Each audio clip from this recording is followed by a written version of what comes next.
All right, friends, here we are in our Blackboard shell for language development and literacy development in early childhood.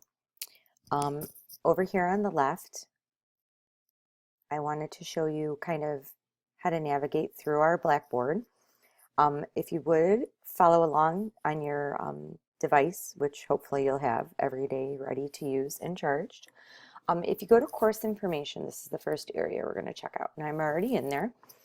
This is where you're going to find information like our syllabus, an addendum, which is a change to the syllabus, which we're going to discuss, the SLOs, important things like your finals rubric, what your reading journals are going to look like, lesson plan templates. This is a web link to early childhood standards of quality that we're going to be using in our lesson plan. And if you click this, it takes you right on over there. Oh, I already had it open. Look at that. There's also a lesson plan rubric, and this is a file we're going to read later, but I wanted to put it into course information because it was that important. And as you will see, I have due date calendars. I'll try and get you guys hard copies of these on Thursday, but I also put them here in case we don't have them. If you want to print out any of this to have in a binder or a folder of your own, that's fine with me. Remember to use your $50 in credits on your swipe card in the ARC. But as you can see, I've clearly laid out when things are due, what chapters we're reading each day, what kind of homework you want to do over the weekend to be prepared for the next week. Um, as you can see here on Thursday, April 28th, class will kind of be on Blackboard like this. I'm going to Las Vegas for a wedding. So that is April, here's May, and here's June. If you've taken a class with me before, um, it's similar to ones I've taught before. I try and do things very hands-on where I demonstrate, make things, and then have you demonstrate and make something to show your understanding of it. So we should have a lot of fun. There's a lot of singing and goofing around in this class, so can't wait to do that with you. All right, if you wouldn't mind opening up your syllabus, I have mine open somewhere on my computer. I'll just click it and we'll take a gander at this. Standard syllabus, everything at the top. There's the 11th edition of our language book, which the bookstore had.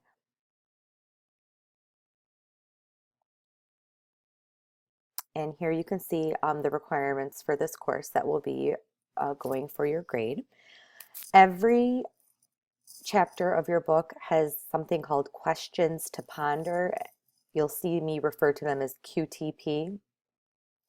Those are 10 points each for each chapter. This is in lieu of having a quiz for every chapter, and it's where you read kind of a story at the beginning of your chapter, and then you read the chapter, and then you go back and answer the questions.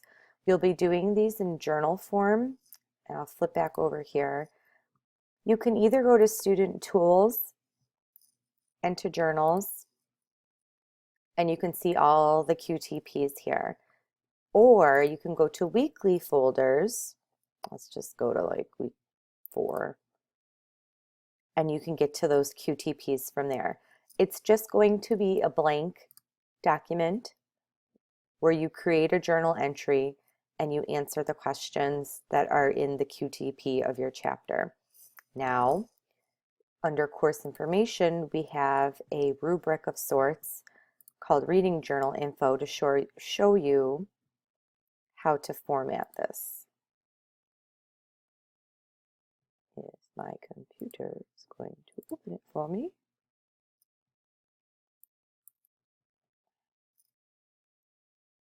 Technical difficulties. Here it goes.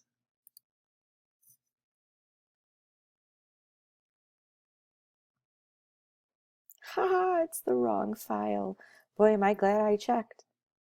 Oh.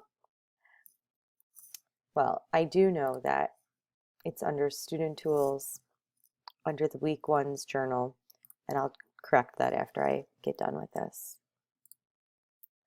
So here it is, Reading Journals How To and the Reading Journal Rubric. So if you click on the Reading Journal Rubric, It'll pop open as a Word document. And this will tell you specifically what is due in your reading journal. So 10 points each, 200 points at the end of 10 weeks. I show you exactly how to format it. This is what it should look like. Full sentences, correct grammar and punctuation. And use what you read in the chapter to really help you answer the questions.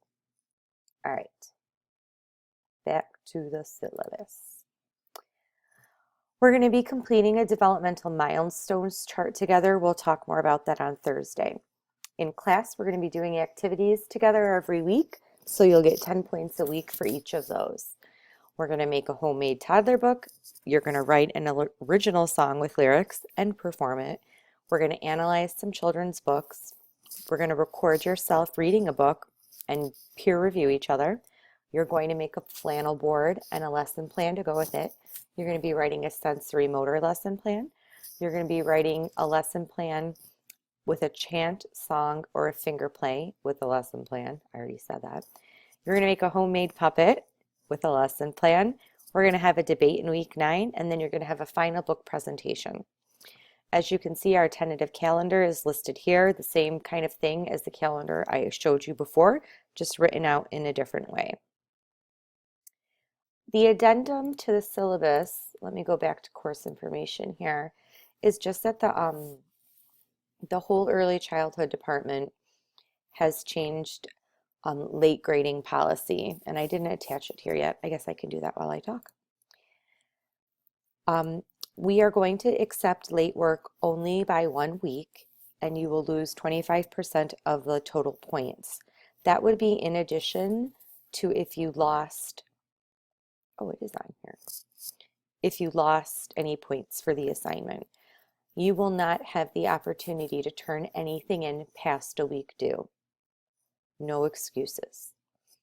So if you want to turn something in on time and have time a week to redo it and to edit for more points, which I do always allow, you have to turn it in on time for me to get it back to you on time to redo it.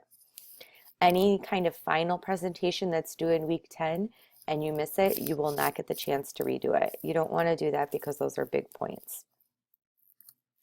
So let me see if this pops open. Yep, it's there. So if you just click on the addendum to syllabus, the policy is here. If you have questions about that, we can discuss on Thursday. All right, weekly folders.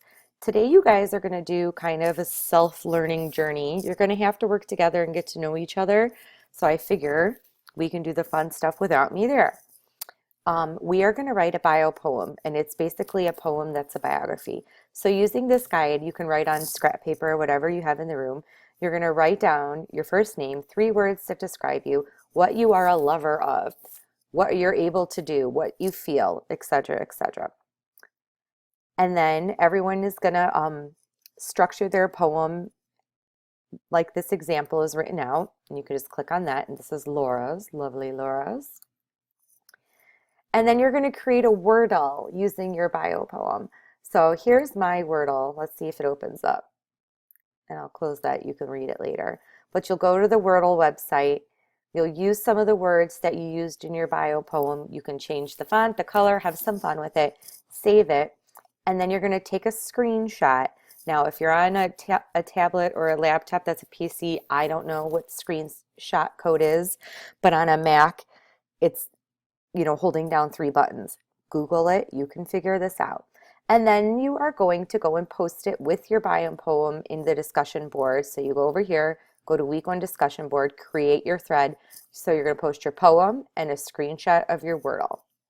When you finish the bio poem word in Wordle, you're going to be doing this activity next. I'm going to move it up. It says do this third. So do this first, do this second, do this third. When you open this up, some things to discuss will come up. We're going to learn all about infant communication in chapter 1. So we're going to kind of figure out what you guys already know about it. So on 4 big pieces of paper, you can find whatever paper in the room, you're going to write down these 4 headings and then discuss either in partners or in small groups that you can rotate around the room. You can pass the papers around, whatever you want to do. What do you guys know? What conceptions or misconceptions do you have about these things? And then discuss with your different teams or groups. Also discuss if anyone's had experience with infants that were learning to talk. If you've had experiences with infants, how did you know the baby was communicating? Discuss with each other. And when you're done discussing that, I'd like for you to search for some videos on YouTube or the internet of babies communicating with sign language. It's actually really fascinating to watch. So you're going to post 2 videos that changed your view or surprised you about babies and signing in the discussion board area for Thursday. There will be a different thread for that. I will go make sure it's in there right now because I don't know if I remembered that. Let's see. Nope. So I will create one and you could see how I do it. Baby signing links. So just post your links on in there and then we can all look at each other's and watch some fun ones on Thursday. All right, back to week 1.